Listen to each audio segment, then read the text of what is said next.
Bitcoin, Litecoin, OneCoin, and Ethercoin are leading the new currency evolution, and businesses like yours are reaping the rewards.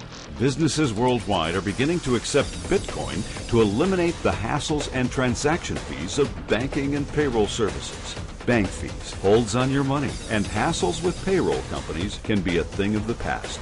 With the new currency, you are the bank.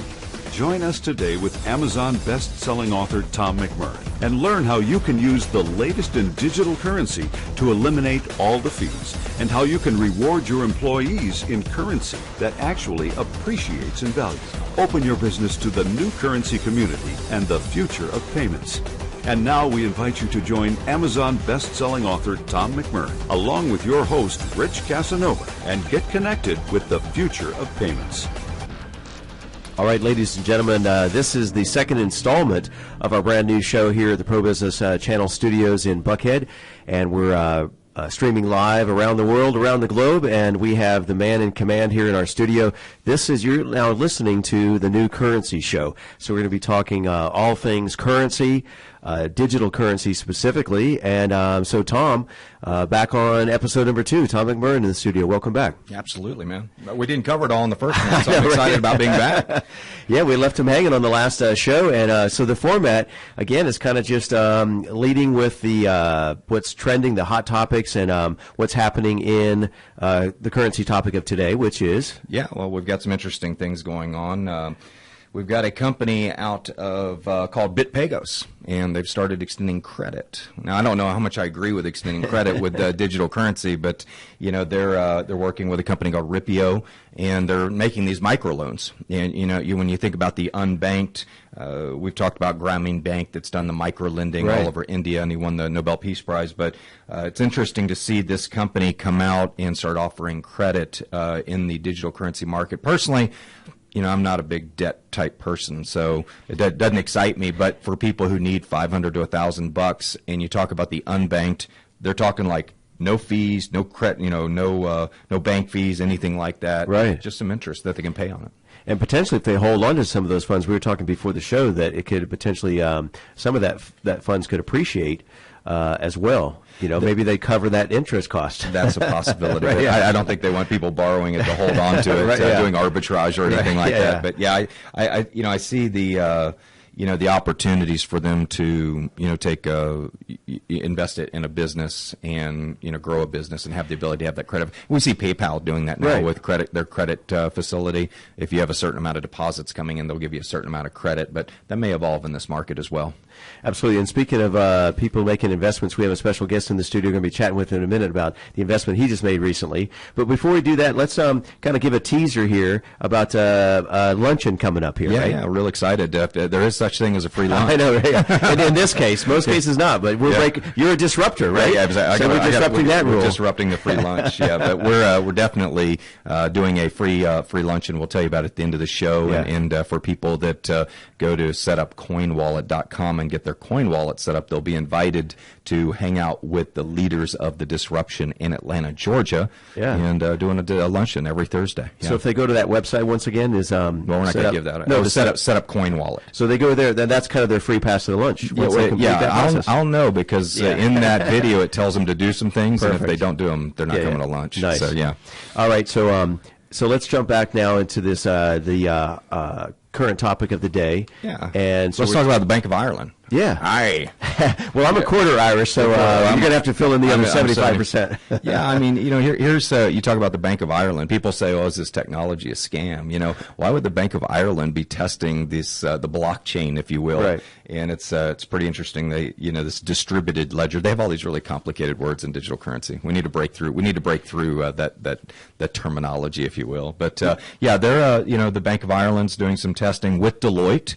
Deloitte's a fairly reputable company as well, and to see them create we'll say it in an Irish tone, an immutable, distributed, searchable repository of information, whatever that means. I'm not Irish, and I don't even know what accent that was. Well, I know, I mean, neither. We're going to try to have that translated. I'm trying to do Scotty. Have you? Damn it, Jim. Have you renewed your Rosetta Stone recently? I think you need to. No, I know I need to do that. So I need to watch some more Star Trek and listen to Scotty a little bit.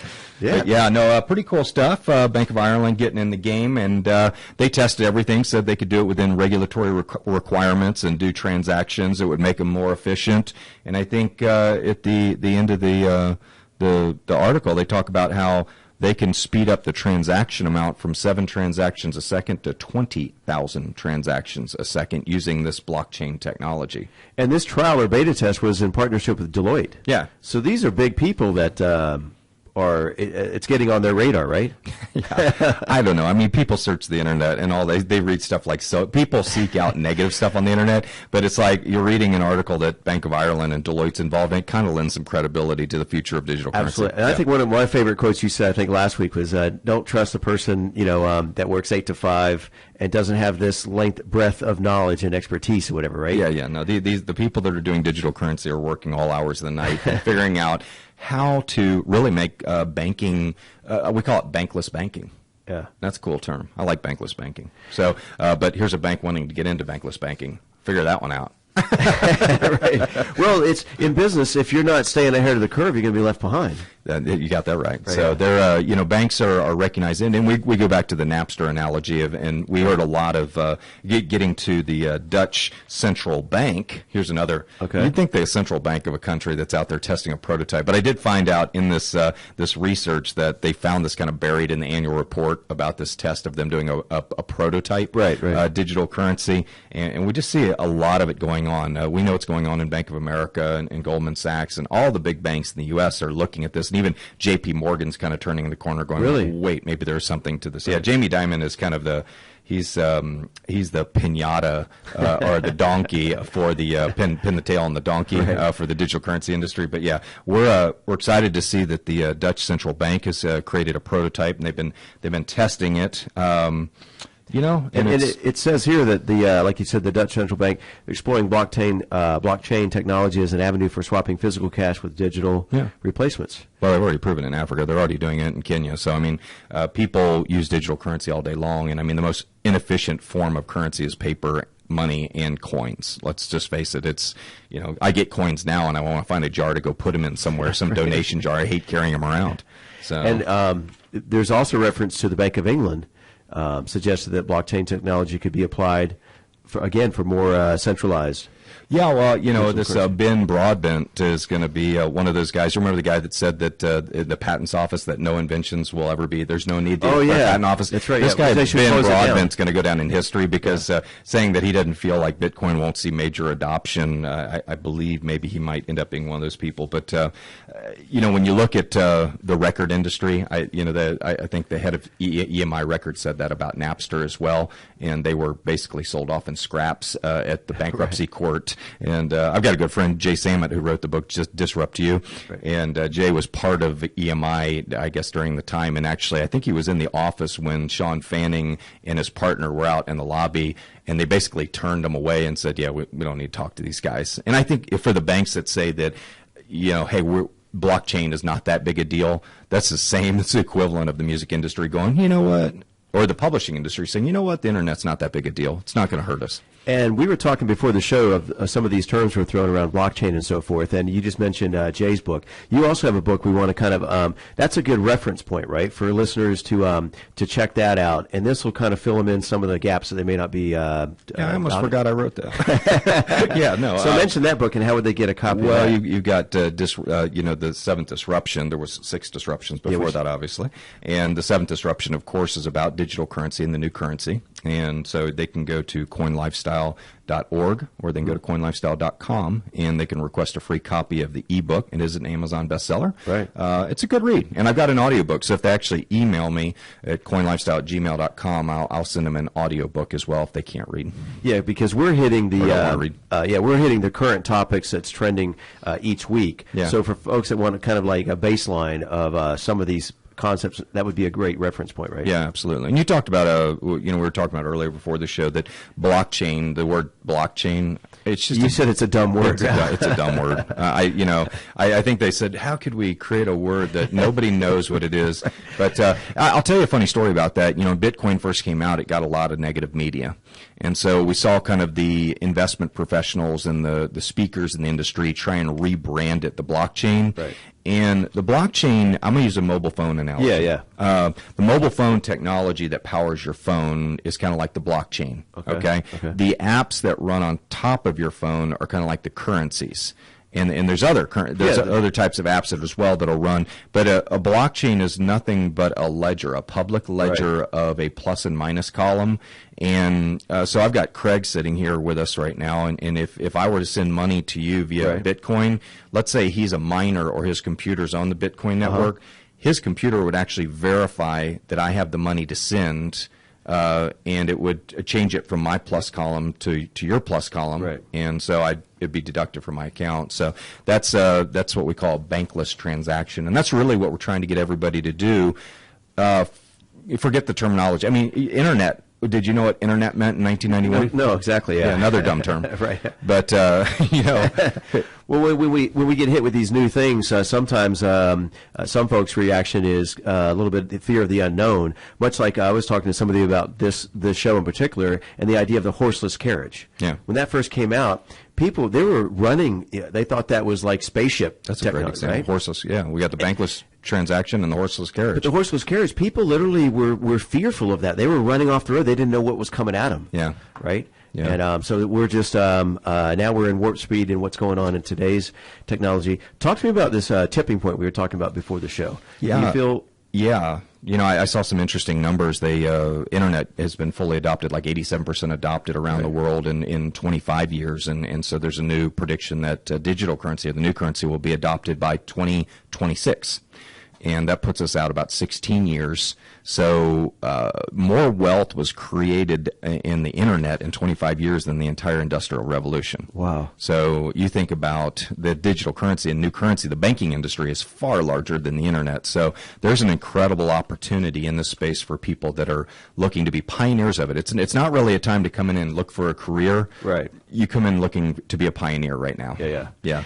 And who has made the statement that full adoption is projected somewhere in the neighborhood of 2026? There's been several sources on it. Yeah. I can't give you any one name, but there's been several sources that have put it out there, and they're credible, highly credible individuals. I think one was out of MIT, and I don't know where they come up with the numbers. They're just showing the projections of it. But that gives you a framework of this isn't 100 years in the future, or this isn't a slow pace. No, we're talking a decade. Right, exactly. A decade's nothing. Right. I mean, to really get in front of this thing and understand why.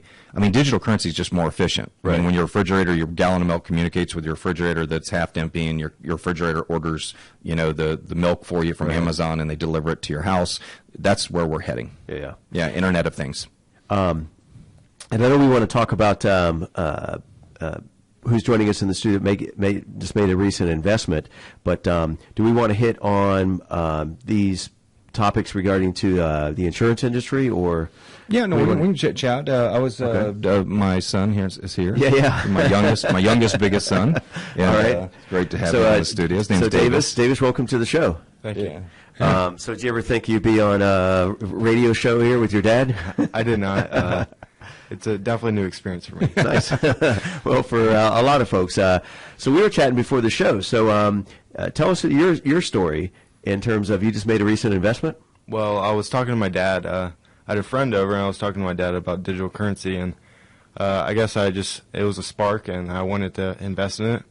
And so I put 132 into EtherCoin. Of your own money? Yes, sir. I worked for the money, and I just put it in, and over time I'll get that money back, and I'll just invest in it again.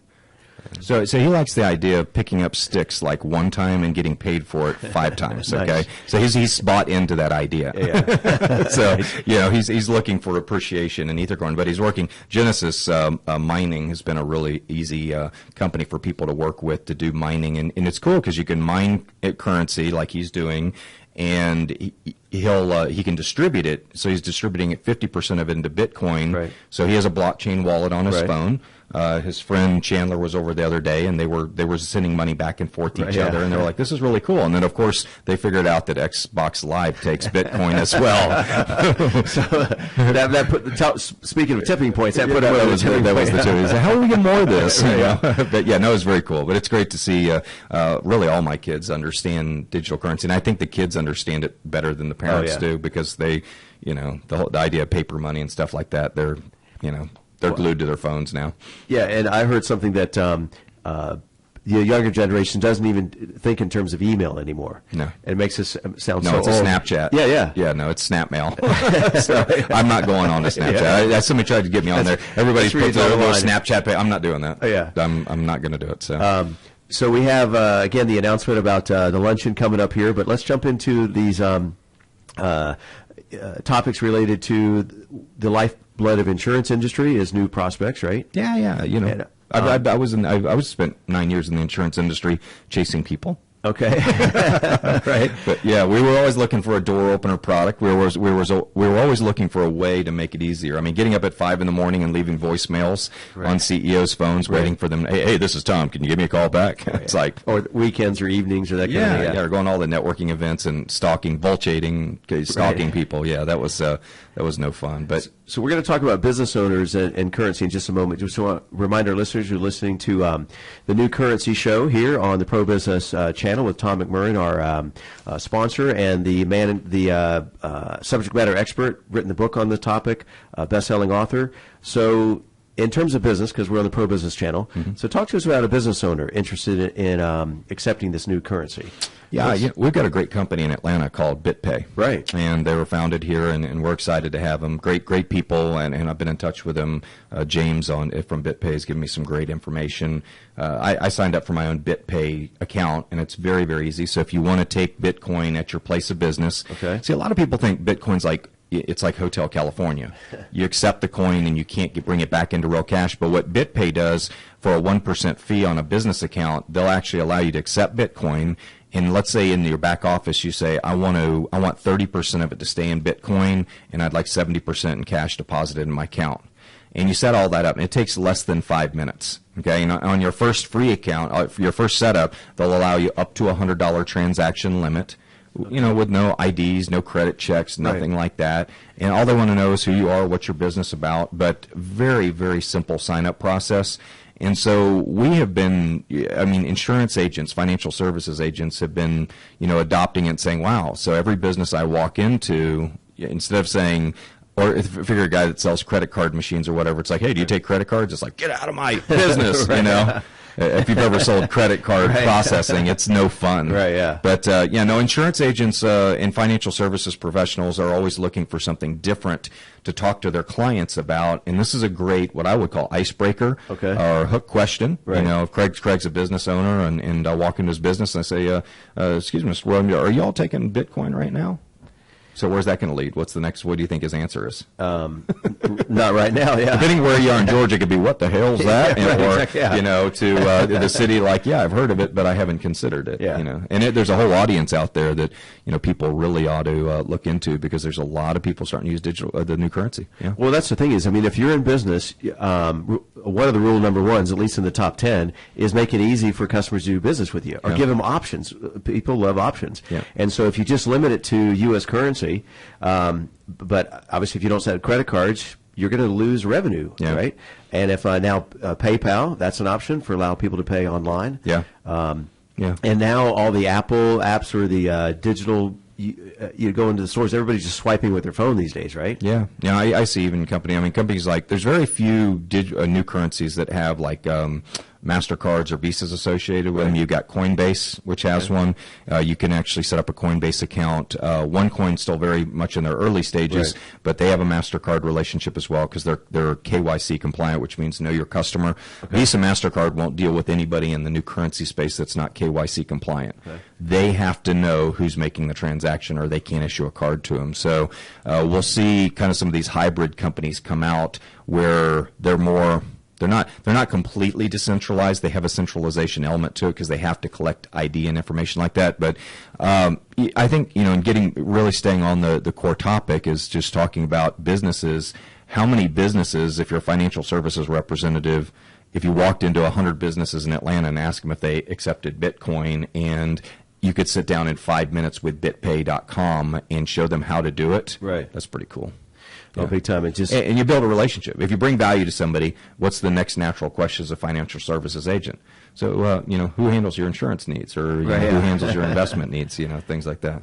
Well, you become that kind of trusted partner, or somebody that brought something new to their business, and automatically they want to kind of that repay that. And have open additional conversations with you. Yeah, well, we had an example with a lady, Kathy, who is a Korean lady, and she's on the board of the Korean Business Association, and it was really interesting to see her response when we did the first transaction with her and showed her how easy. I mean, when she saw how easy it was for people to sign up in a matter of, say, less than 2 minutes, they could sign up for their account.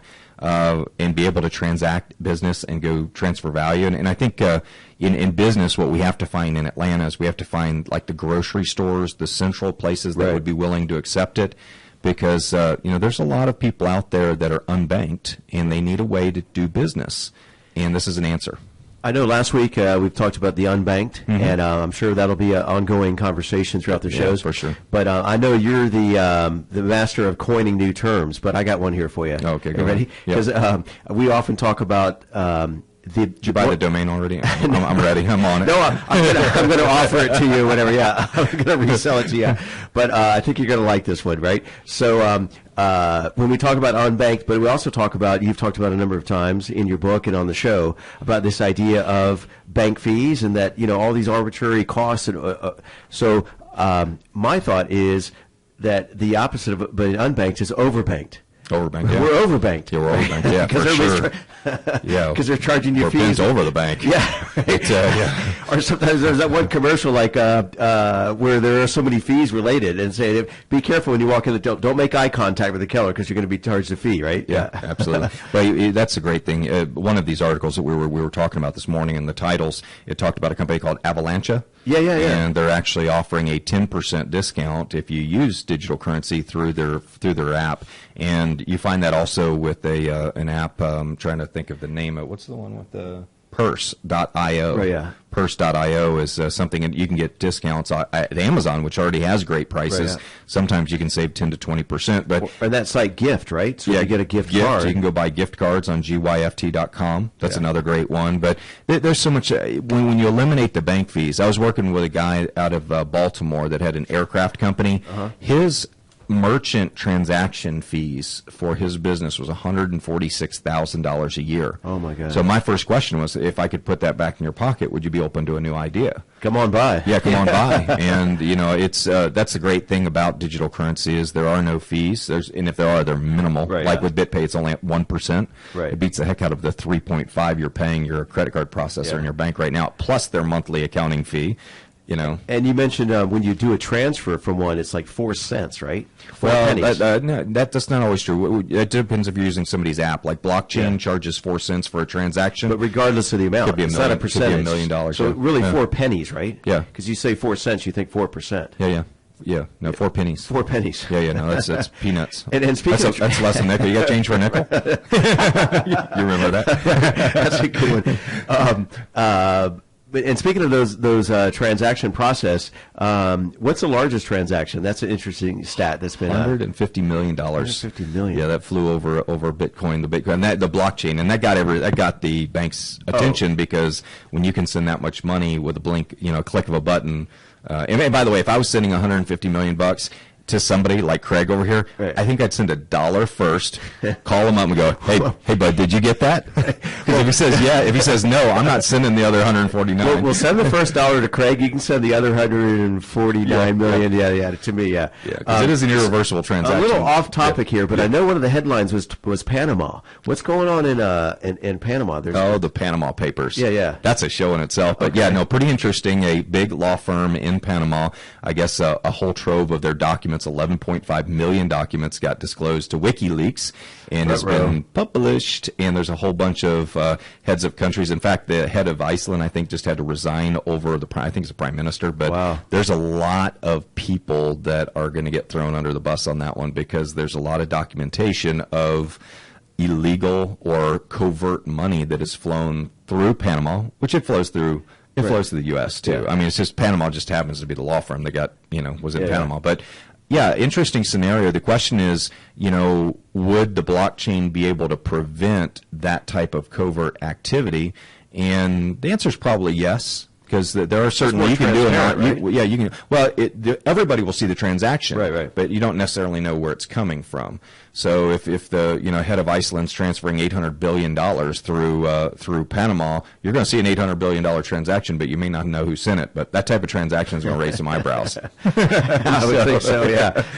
And my big thing is I don't think the banks want 100% transparency, and I don't think the governments do. So I think that's why you're going to see a fight against transparency. Well, that's what get us into a whole mess of 2008, right? Oh my gosh! I mean, that's five shows. I'm saying, that's a sit down for a weekend, or that's a binge show. Yeah. Yeah, no kidding. So let's make sure we let folks know about your luncheon you mentioned at the top of the show. Yeah. Right. So here's the big surprise. There is a free lunch at the Capitol Grill, which is a nice, really nice place up in Dunwoody, and we'll do that every Thursday. Okay. You do have to RSVP, so no walk-ins are allowed. Right. And you do have to do this setup coinwallet.com transaction first. Right. So we're going to verify that. If you don't come in, you got to pay for your lunch. So come back next week. Yeah, for 2 minutes, you do your transaction, and we don't get any of your data or anything like that. Yeah. Actually, we're going to send you money if you do that, because we're going to show you how to do that transaction with United Way and make that donation. But we want everybody in Atlanta to do a digital currency transaction. Yeah. That's our goal. That's your mission. That's our mission. One of your missions, yeah. Yeah, I think it was Seth Godin said if you can get 1,000 people to get committed or passionate about what you're doing, you can change the world, and that's what we're going to do here in Atlanta. We're going to start right here. And we've got a few million. Yeah, I think we can get 1,000 here. We got 4 in the room. How many more I got to go? Exactly. No, it's cool. But they can go to newcurrencylunch.com. To register for that, they'll get an email which has the setup coin wallet. So if they can remember newcurrencylunch.com, they can do that, and that's going to be every Thursday. And a lot of great people. We've got people in Atlanta that are very, very excited about the new currency, and business professionals, people from all walks of life are coming up to that luncheon. It's a good time. Well, I did 2 out of the 3 so far. So I went to the newcurrencylunch.com, registered, did my wallet, and now I'm on good for lunch. You're good for lunch. Yeah. So I'll see you all there. So that's we got an extra seat in the car if you want to go with us. I know. I'll be there. People are like up there right now going, dude, he's on the radio. Isn't he supposed to be here? Right, exactly. So it's every Thursday immediately following the show. So that's going to be awesome. So speaking of shows, so what's the next week's topic? Yeah, we're going to be definitely talking about, the blockchain. We're going to be, going on more about how the blockchain benefits businesses. I'm going to be introducing some business owners from BitPay, people that are using digital currency, where they actually will tell you how they're taking it, how they're using it, what their experience has been. But I'm excited about working with BitPay.com. And James, thanks for your help if you're out there listening. Well, what's cool is when I was... by the way, BitPay has 60,000 customers right now. Wow. Using BitPay to take it. And I'm not, I use it. I'm not a promotional agent for them. I'm not getting paid by them or anything. I want to disclose that as well. But it to me, when you look at the quality of the work they've done on their website and how easy they've made it, it's fantastic. Right. Yeah. Well, I was just at the Buckhead Business Association breakfast this morning, and mentioned the show coming up this morning, and I mentioned about the new currency show and internet currency and cryptocurrency and so forth. And sometimes you get kind of an odd look; they're not really sure. And I mentioned, as you know, BitPay originated right here in Atlanta Tech Village, and they're like, "Oh, okay." I get it, and tell me more. Yeah. Right, yeah. So, so speaking of that, so how would folks find out about you, Tom, and engage with you? What's a good... Well, I think the main thing is go to the website and request the book first. I want people to understand why it's a disruption, and if they're looking for an exciting career, something, like I said, be a pioneer in something very exciting. We're really teaching people how to build portfolios of digital currency. We're really educating them on... It's kind of like the beginning of the internet. Oh, it's exciting. Where we're teaching people how to do email. That's what we're doing. And like you said last week, don't take this too serious. This is just maybe a small part of your portfolio. Have fun with it, right? Yeah. I mean, adopt something new and bring something new into your space. And speaking of portfolios, Davis, I think he was checking his phone right there and checking his investment. He's going to give him his $1 a day. He's stoked about that. So, Davis, just before we wrap up here, so what are you going to do with your money? What do you have anything on your short list you're going to buy? You're talking about reinvesting it, right? You're going to let it roll over? Yes, sir. I'll hopefully it'll just turn into exponential, and can go from there and see where it takes me. And agents will be calling him. How many eighth graders know the word exponential? Right. I like that. People will be calling him for advice pretty soon, right? Yeah. I know by the time he's a senior, he'll be like Warren Buffett. It's That's what I'm phenomenal. saying. So one more time, the website to reach out to you. Okay, so you can go to coinlifestyle.com. I've got a blog, .org so as well? or .org is the blog where they can see the articles that we've talked about today. Those are published on the blog, and all the radio shows, of course, are on the blog as well. So we're posting those. But and if they want to get Coin Life alerts, again, remember the luncheon, Right. newcurrencylunch.com. We'd love to see you up at Dunwoody Capitol Grill. We'll see you next week. Yeah, thank you. Absolutely.